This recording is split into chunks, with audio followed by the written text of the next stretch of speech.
সেদিনও মানুষ ভাত খাবে।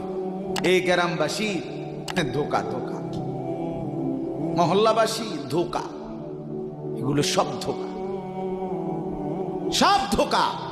বন্ধুরা ধোকা, স্ত্রী ধোকা, এগুলো সব ধোকা। সব ওই রাত্রে খানা খাবে, আপনারে দাফন করে আসে। আরো বেশি খাইব মানুষের ঘরের থেকে যাইতে আইনা ভাত খাওয়া। আও সারাদিন কাঁদছে নামনে, শরীর দুর্বল হয়ে যাব খানা না খাইলে। ভাত খা, খানা বন্ধ না।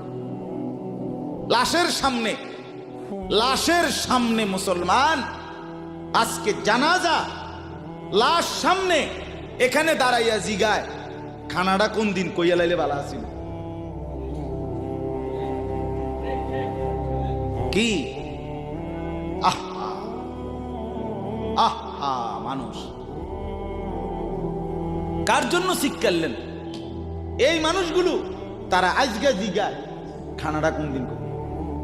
4 দিন না খানাটা কি সোমবারে করলে ভালো হয় না মঙ্গলবারে করলে ভালো হয়? কত অনবুঝ করে লাইলে ভালো আসিল, লোকজন কি আর আবার পাইবেননি? হ্যাঁ, মানুষটিরে আবার কইটো আইবেন, আজকেই কইয়া লাইলে ভালো। ফলে জানাজার লাশের সামনে দাঁড়াইয়া আগে কইয়ালায় সবাই খেয়াল রেখেন সোমবারে খানা। আহ, এর নাম দুনিয়া।